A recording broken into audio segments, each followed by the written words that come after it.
दोस्तों मार्केट अपना 26,000 को छू चुका है और जो भी हमारे रेगुलर व्यूअर होंगे उन्हें ये पता होगा कि 26,000 का टारगेट हम लोग आज से 2 दिन पहले इसकी चर्चा कर रहे थे। 200 पॉइंट ऊपर का टारगेट बढ़ाते जा रहे थे और आज लगभग मार्केट आपका 26,000 के करीब जाने की कोशिश किया। हम लोग ऐसे इसके ऊपर आएंगे दोस्तों। उससे पहले अगर आप सीखना चाहते हैं कि शेयर बाजार क्या है, जानना चाहते हैं इसके बारे में बिल्कुल बेसिक टू एडवांस, ठीक है। मान लो कि अगर आप मार्केट में कुछ भी नहीं जानते, बिल्कुल बिगिनर हो, बिल्कुल बेसिक से आपको क्लास चाहिए तो आप इस नंबर पे कॉल कर सकते हो। पटना के अंदर हमारी ऑफलाइन क्लास चलती है और आप चाहो तो ऑनलाइन क्लास भी यहाँ पे ले सकते हो। एड्रेस अगर यहाँ पे बात करें दोस्तों तो आप यहाँ पे सर्च करोगे गूगल पे eternity share market class Patna, ठीक है, ये निकल करके आपको आ जाएगा और आप इजिली हमारे लोकेशन पे पहुंच सकते हो, ठीक है। चलिए हम लोग यहाँ पे बात करते हैं दोस्तों कि आज की एनालिसिस क्या रही, मार्केट किस तरह से काम किया। यहाँ पर देखो सबसे पहली बात, देखो इस एरिया पर आपको ध्यान में होगा, यहां से स्विंग वाले जो लॉन्ग है वो तकरीबन इस रेट से हम लोगों का लॉन्ग हो रहा है। ये मैं आपको क्लियरली बोला था। 25,000 जो हमारे पुराने व्यूअर है, आप चाहो तो पुराना वीडियो निकाल करके देखना। 25,000 से यहाँ पे स्विंग का लॉन्ग अभी जो है हम लोग यहाँ पे कैरी कर रहे हैं। इसके अंदर अगर हम लोग बात करें तो इस एरिया पर आपको एक बताया गया था कि 25,400 का एक सपोर्ट एरिया है। इसके नीचे आने के बाद हम लोग बेरिश होंगे, लेकिन मार्केट देखो बिल्कुल जो सपोर्ट आपको पिछले वीडियो में बताया गया था ये वाला, और फिर अगला सपोर्ट ये वाला आपको बताया गया था, और एक और सपोर्ट 25,600 का आपको बताया गया था। तो मार्केट ने उसको रिस्पेक्ट करते हुए बिल्कुल ऊपर के साइड पे काम जारी रखा है, कहीं कोई दिक्कत की बात नहीं है। अब हम लोग थोड़ा सा देखते हैं कि मार्केट का टारगेट क्या हो सकता है। सबसे पहली बात हम लोग यहाँ पर ये देख लेते हैं। देखो एक टारगेट 26,000 का तो ऑलरेडी आपको दिया हुआ है, जो कि लगभग 70 पॉइंट से अभी चूक गया है। 25,930 का मार्केट आपका क्लोज किया है। 26,000 के आसपास जा सकता है दोस्तों। और एक बात और ध्यान रखिएगा, इसके जो लेवल्स हैं, प्रीमियम लेवल्स जो हम लोगों वहां पे ग्रुप में हम लोग शेयर करते हैं, ठीक है, यहाँ पे स्टूडेंट के साथ, तो 26,100, ठीक है, ये आपका 26,100 का टारगेट मार्केट आपको यहाँ पे सीधे सीधे दे सकता है। स्टॉप लॉस की चर्चा अगर हम लोग यहाँ पर करें तो ये आपका स्टॉप लॉस एरिया रहेगा, इसको आप ध्यान में रख सकते हो। 25,840 ये आपका स्टॉप लॉस एरिया रहेगा।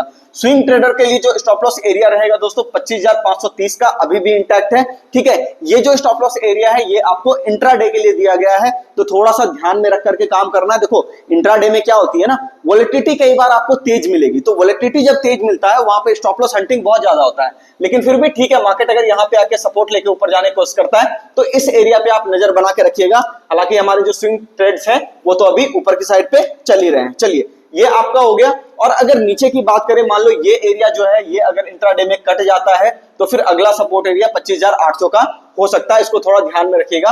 और फिर वो अगर 25,800 अगर इंट्राडे में कट गया तो फिर आप थोड़ा ज्यादा ही यहाँ पे कॉशियस हो जाएगा, 25,650 आपका आ सकता है। लेकिन मुझे ऐसा लगता है मार्केट अभी रुकेगा नहीं, 26,000 और फिर आपका 26,100 ये आपको टारगेट आने वाले समय में मिल सकता है। इसका स्टॉप लॉस आप मेंटेन रखिएगा। चलिए ये तो आपका हो गया दोस्तों निफ्टी के एनालिसिस। हम लोग यहाँ पर बात कर लेते हैं बैंक निफ्टी के एनालिसिस की। बैंक निफ्टी के अंदर आपको ध्यान में होगा 3 4 5 वीडियो पीछे भी आप निकाल के देखोगे, सबसे ज्यादा बुलिश में बैंक निफ्टी के ऊपर ही था और सबसे बेहतरीन तरीके से आपका बैंक निफ्टी ही यहाँ पर चला है, ठीक है ना। चलिए तो यहाँ पे हम लोग देख लेते हैं। सबसे पहले देखो टारगेट जो कल हम लोगों ने बात करी थी स्टॉप लॉस की, पहली बात मार्केट ने 53,000 को नहीं काटा, बहुत अच्छे तरीके से ऊपर के साइड पे गया।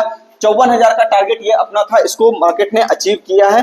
अभी देखो ध्यान में होगा स्विंग जो हम लोग कैरी कर रहे हैं वो इस एरिया से 51,256 से ये बोला गया था कि मार्केट आपका इस तरह का टारगेट दे सकता है। चलिए अब यहाँ पे थोड़ा सा हम लोग इसको देख लेते हैं 5 मिनट टाइम फ्रेम पे कि किस तरह के बदलाव मार्केट ने इंट्राडे में किए हैं या फिर टारगेट अभी भी ऊपर के साइड पर बाकी है, ठीक है ना। तो इसको हम लोग देखें तो यहाँ पे आप ये देख सकते हो कि इस एरिया पे ये जो आपका एरिया है इंट्राडे के अंदर सपोर्ट बना हुआ है 53,730 का, ठीक है। तो इंट्राडे में 53,730 का आपका सपोर्ट बना हुआ है। मार्केट अगर इसके ऊपर ऊपर है, यहाँ पे आके सपोर्ट वगैरह ले रहा है, कोई दिक्कत नहीं है। ऊपर 54,400 और फिर 54,800 का टारगेट भी आपको देखने को मिल सकता है। बड़े स्टॉप लॉस एरिया की अगर हम लोग यहाँ पर बात करें तो यहाँ पर अगर आप ये देखोगे बड़े स्टॉप लॉस एरिया में हम लोग इसको लेकर के चलेंगे 53,100, ठीक है ना। तो 53,100 का एरिया आप यहाँ पे बड़े स्टॉप लॉस एरिया जो लोग स्विंग ट्रेडिंग कर रहे हैं ये उसके हिसाब से यहाँ पे आप रख सकते हो, ठीक है ना। तो 53,100 जब तक नहीं कटा है तब तक कोई दिक्कत नहीं है।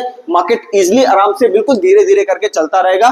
कईयों को तो भनक भी नहीं लग रही कि मार्केट चल क्यों रहा है इस तरीके से, ठीक है। चलो एक और हम लोग यहाँ पे थोड़ा सा बात कर लेते हैं दोस्तों। डाउ जोन्स की चर्चा हम लोग बार बार करते हैं कि यूएस का मार्केट अगर खड़ा भी रहेगा तो भी हम परफॉर्म करते रहेंगे। ये देखो बिल्कुल वही बात हो रही है ना, यूएस का मार्केट देखो यहाँ पे ऊपर की साइड पे इस एरिया पे हम लोग बात कर रहे थे हर्डल की, यहाँ पे मार्केट रेंज बनाया, ऊपर जाके अभी फिर रेंज बना रहा है, लेकिन हम लोग परफॉर्म कर रहे हैं। ठीक है, तो यही आपको कह रहा था दोस्तों, आज से 5-7 दिन 10 दिन पीछे का वीडियो आप निकाल के देखिएगा कि यूएस मार्केट जब भी गिरेंगे हम लोग भी गिरेंगे, लेकिन कंपैरेटिवली कम गिरेंगे। चलने की बारी आएगी, हम लोग ज्यादा चलेंगे, यूएस मार्केट ऊपर जाके कहीं ना कहीं अटकने का काम कर सकता है। ठीक है, तो यहाँ पे देख लो यूएस मार्केट के अंदर देखो ऊपर के साइड पे काम है, कहीं कोई दिक्कत की बात नहीं है। 41,900 का आप यहाँ पे देख सकते हो एक सपोर्ट एरिया है, उसके बाद मार्केट ऊपर 42,400 का आपका जा सकता है, ये आपका डाउ जोन्स का है, तो कोई दिक्कत नहीं है, इसको जाने देते हैं आराम से। अपना जो टारगेट है इंडेक्स के अंदर वो बिल्कुल इंटैक्ट रहेगा, जो आपको बताया गया उसी तरीके से लेवल्स काम करेंगे। मिलते हैं दोस्तों नेक्स्ट वीडियो में, चैनल को सब्सक्राइब कर लीजिएगा और कमेंट करके बताइएगा कि वीडियो कैसा लगा। धन्यवाद।